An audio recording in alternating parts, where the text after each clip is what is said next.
Hello guys and welcome to this video. Let me take you through two Swain top lane games. First game here, we're against Relic. These are my runes. It's pretty much always this I go. Area Scorch is really good for poke, and bone plating is super broken in top lane into tons of melee champs that can't proc it without all-inning, so you can get very favorable trades. To start by auto-attacking the wave, as per usual, we want to get level 2 first. The level 2 power spike is just really big. Try and Q him every time he walks up to farm himself. A lot of champs in top lane isn't too big of a problem level 1, like some of them can all in, like for example Set, he will walk up and auto attack you, but Relic isn't really capable of doing that, so I'm just gonna get level 2 prio and try and harass him and get some poke on him early. The more poke we get early, the better, because then it's gonna be harder for him to all in if he's low HP, right? At level 3 guys, you always want to do 2 point in Q. Q is super consistent poke, there's a lot of damage per point you extra get. So again, we're just queuing him every time he walks up, and you can see we kinda already worn him down to have HP. Place a ward whenever you get time around 3 minutes. That is typically when enemy jungle might show up top lane. And again, I'm just back to farming. You can see at this point, with the 2 points in Q, they're doing so much damage whenever I land E, so he's already 1 HP, having to pop his potion so far. Because he's staying, I'm gonna stay as well. Look to harass him.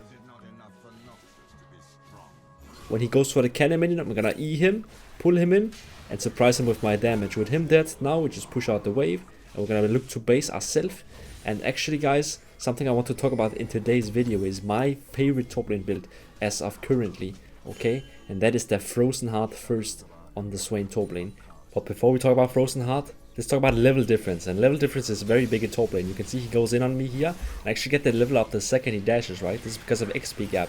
When you're level 6 to 5, if he wastes his dash like this, just transform and kill them. Like, you will literally win a lot of times in top lane. And you can see already so far I'm up 2 solo kills in top lane. With him dead, push out wave and then look to base and spend your money yourself.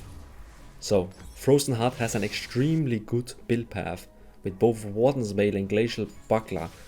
It will also act like your mana item, meaning that you don't need to buy any mana items at all. You just have to run 1 mana rune, which we do on Mana Flow Band. But except for that, we get mana on first item, and on top of that we get 20 haste when it's completed. And we also get 75 armor, which is going to be extremely useful into a lot of top laners especially. Because this technology only works if they have more AD threats on their team. Like, we can't just buy it into one AD top laner and then the rest of his team is AP. If you look at the rest of the team, they also have a Belveth, they also have a Jinx, right? Champs that rely on auto attacks. This is when it's very, very useful.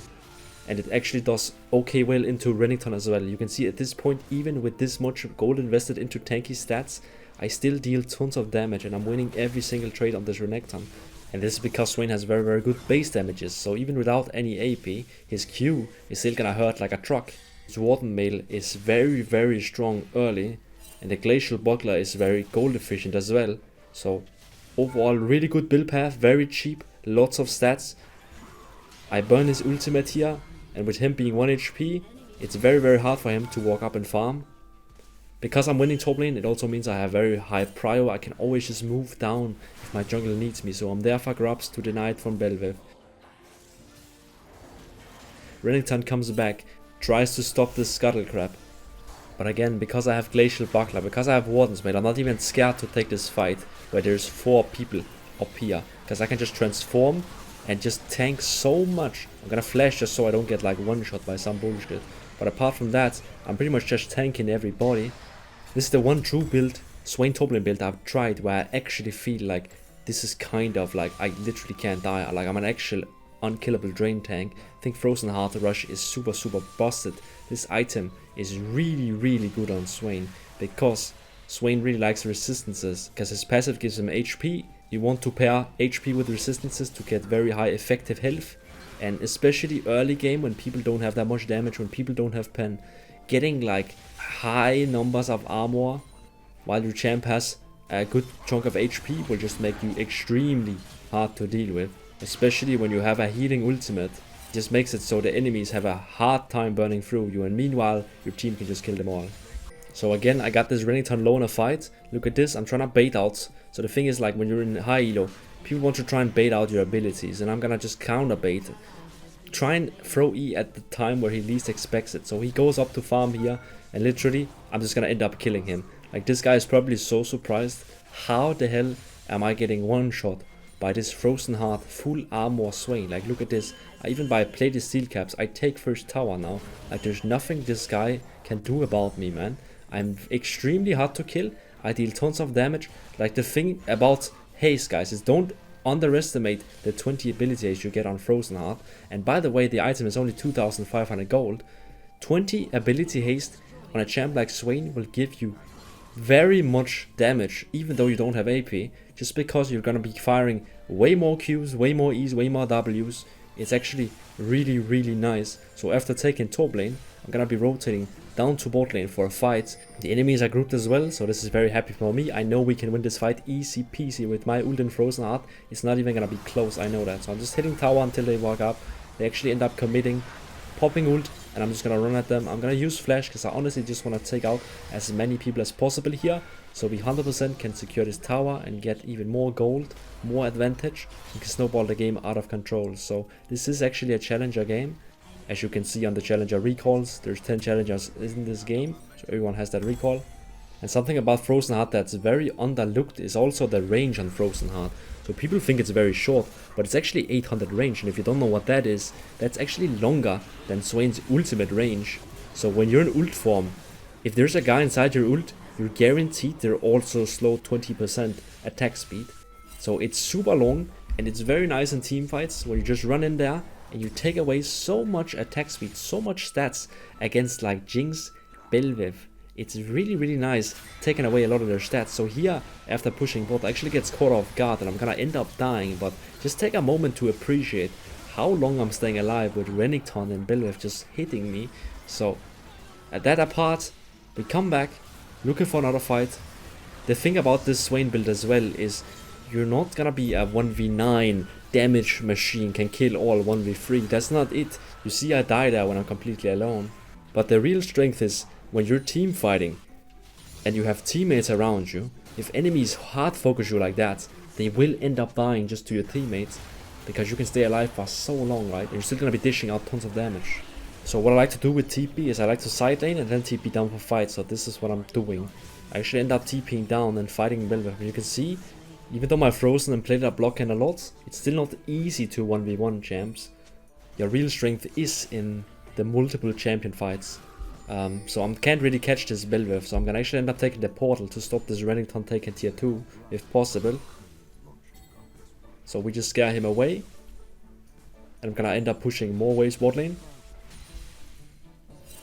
And then simply go back, spend your money.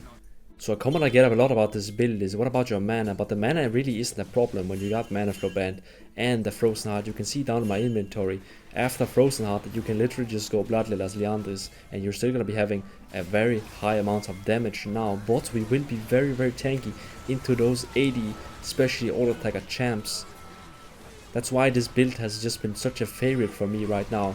Build path is so good early, it's very cheap, it's an early spike, it just hard counters a lot of champions, especially early on. It's also just a great way of getting haste. Obviously you don't want to build this build every single game, because if you play against Mordekaiser and they have a heavy AP mid laner and they might have an AP jungler as well, obviously we don't go Frozen Heart Rush then. That doesn't make sense, right? We just go something else that's more appropriate. But you need to have this build in your arsenal if you want to pull off some demon times, because in games where they have team comps like this is just the best build to go in my opinion. And I think it's super strong, it's underplayed. I think you guys really need to give it a shot when you see these heavy AP comps with heavy attack champions. It's very good also if they have like Yon Yasuo on their team. It's super broken. And yes, for you out there wondering, you can probably play this in bot lane and mid lane as well. But we're not done yet, guys. I have a Riven game to show you and some more Frozen Rush / tanky Swain build. It's been actually a big fun for me to play in the top lane. I think the tank build is just very nice, or like some kind of tanky path. So I'm gonna start off with Q. I warded off the first bush and I stayed in there at level 1 to make sure she doesn't sneak behind me and look to show me off the melee creeps. But when she's just behind the normal wave like this, it's super easy for me to play. I'm just gonna be last hitting, getting level 2 first, and then just looking to poke her every single time she walks up. This is the stock standard, guys. This is why Aries Coach is so broken. We'll just hit them with Qs every time they walk up, and even bruiser champions will eventually fall, or at least not necessarily fall, and you don't have to get kills to get advantages. Also just getting them low, forcing them back, making sure they're low so they can't all in you, making sure they're low so they can't go and invade your jungle. Like, all these things will give you advantages, so don't take the Aries Scorch poke for granted. Just because you don't kill them, that doesn't mean that it didn't have any value, and Aerie does not really fall off as hard as people have this kind of idea that Aerie is useless late game, but it's really not. It's still gonna be proccing every 2 seconds in teamfights, dealing 50 damage. That's not really that bad. So, because the wave is in a nice spot, I'm gonna be moving, trying to help out my jungle. The fight kinda gets nullified, so I'm just gonna make my way back to top lane and just last hit. So Riven recalled here to spend her money. I'm just gonna do my best to just last hit, and I'm actually gonna base now, even though it looks a bit grief because it's like the wave is pushing to her. She tries to stop my base. The problem is, this is a good elo Riven. Like, this is a Grandmaster one trick OTP Riven. I know if I have a bouncing wave and I haven't recalled and I'm a half HP, I know she's gonna pull a wave and she's gonna all in and kill me. Like, it's obvious. There's no like, I can't just like outplay it or something. I need to base there, spend my money so I can actually have a chance at fighting her and crashing the wave without just obviously dying. Like, she has Ignite as well. Like, we need to just recall there, even though we might lose a few creeps. That is all good though. Look at this, cannon gets low and I'm there looking to punish, getting a big trait. Even with triple cloth armor, this is the damage I'm doing. And now with triple cloth, right, it is hard for her to just kill me. And especially if I can poke her down beforehand, because there's no chance at all, now with her half HP, me full HP and me with the cloth armor, that she will ever kill me unless she gets a gank or she gets a recall off and she can get her HP back, right? But again, remember, she doesn't have TP. I'm gonna do my best to just keep her stuck here. That's why I look to stop her with Ws. I look to poke her low again. If she's super low, that also means that even if she gets a gank, it might not be a success. You can see Silas actually comes top here. I will flash though, just because in the moment I didn't think and I didn't want to take a trade from Riven if she ults and just all-ins me. So I might as well just flash early and not get chunked at all. So because it's around 8 minutes and this is very high elo game, I actually end up swapping with my bot lane. This is something you see if you watch pro play, but it also does occur in very high elo EU West. So the idea is I'm gonna swap bot, they're gonna go top and simply just take down the grubs. I'm gonna just do my best to just stay alive. And you can see Silas actually comes bot in a desperate play because they couldn't get grubs because we had everyone topside, right? All the strong people. We kill off Silas and I'm just gonna push in a few waves. I took a few plates. Now I'm gonna recall get my spike, and you can see once again my bot lane are pinging on their way bot lane. We're gonna swap back. So we're back again. Had a little detour here, but we're back Riven, and I hope you enjoyed this Frozen Heart because now it's just gonna do no damage to me anymore. Obviously Riven isn't the greatest champ to buy Frozen Heart into, but it's still good, and you can see these traits here look very unbalanced. She does pretty much no damage, and I just killed her almost with a few abilities. And you can see the haste is already super low. When you get around level 9 and you have that extra haste, like, you will be sending out 360 base damage Qs on 2-second cooldown, and it's just very oppressive. So I got a help from Lee Sin. I'm gonna let the tower kill as many creeps as possible so Riven loses some more golden XP before I base. I'm gonna base and TP behind his bot play. So while I did say that Riven isn't the greatest champ to buy Frozen Heart into, it's also because they do have Aurelia. And Aurelia is really good for Frozen Heart, because she, especially her Blade of the Ruined King, gets really messed up by the Frozen Heart. They also have a Kaiser, which does auto attack as well. Silas also has some kind of auto attacks in his system, even though he's not AD. So I deemed it worthy to go Frozen Heart, and so far it has been pretty good anyways. So this game I'm gonna experiment a bit with a Jack Show Rush second. And some of the really good components in League, especially for Swain, is actually Negatron Cloak and Chain Vest. So if you've been following the channel for a while, you probably know about my Aegis of Legion tech, okay? Where we buy a lot of Aegis of Legion to get armor and magic resist. I think buying Chain Vest and Negatron Cloak kind of does the same as well as buying double Aegis of Legion, right? They're super strong, give just raw flat resistances, super good for Swain. It's just gonna make me that much more tanky in the team fights. But overall, my idea behind Jackshow is that they have a lot of AD threats, but they also have some kind of AP, right? They have mixed damage on Kai'Sa and they have Silas.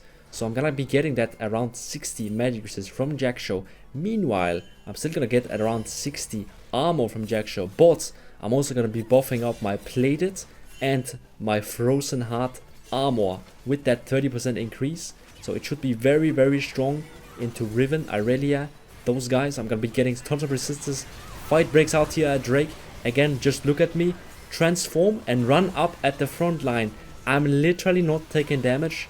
Like, they all need to hit me for me to even feel a dent. I'm literally actually healing full HP after they damage me. Like, the Kai'Sa does just tickle me. And even if Irelia and Silas was hitting me as well, it probably wouldn't do a difference. And if they were, my teammates would just finish them all off. So after we won the fight, I'm gonna just push out mid. Make sure we get the objectives around the map. Recall, get this Jackshow. So now when it procs after 5 seconds in team fight, we're gonna be taking no damage, especially from their AD damage types.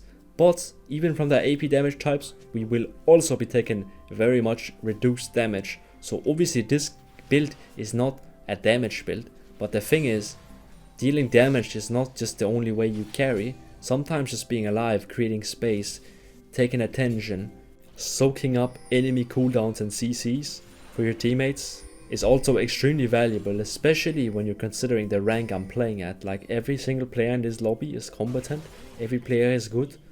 I don't need to be the damage hero, and I know I'm still gonna be dealing tons of damage in the meanwhile, no matter what, right? We have good amount of haste, good amount of base damages. We're gonna be fine at the damage graph, but I will be taking tons of attention. I will be taking most of the blows for my teammates if I can choose so, and I really don't mind that at all. On my third item, I will be getting one Horny Guys item just to make sure and that I have enough damage so they can't just completely ignore me and I can kill people if they just do right. So we get into another big fight, and as per usual, you can see I will not be taking damage at all. After we kill them, I'm just gonna be pushing out some waves. I'm gonna be taking towers. This is usually what you want to do always. After getting kills, after winning team fights, take objectives, take towers, do whatever you need to snowball the lead. Getting kills in itself is not enough. You need objectives and towers to create up and loosen up the map.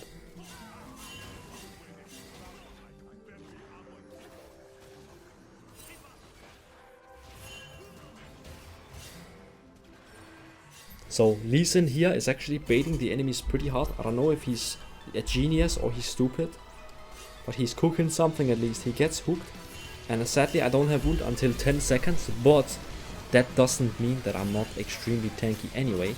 So what I'm gonna just try and do is I'm just gonna try and peel for this Jinx. I'm just standing in front of her, taking some cooldowns and just taking some damage. Again, we're full HP, all is good.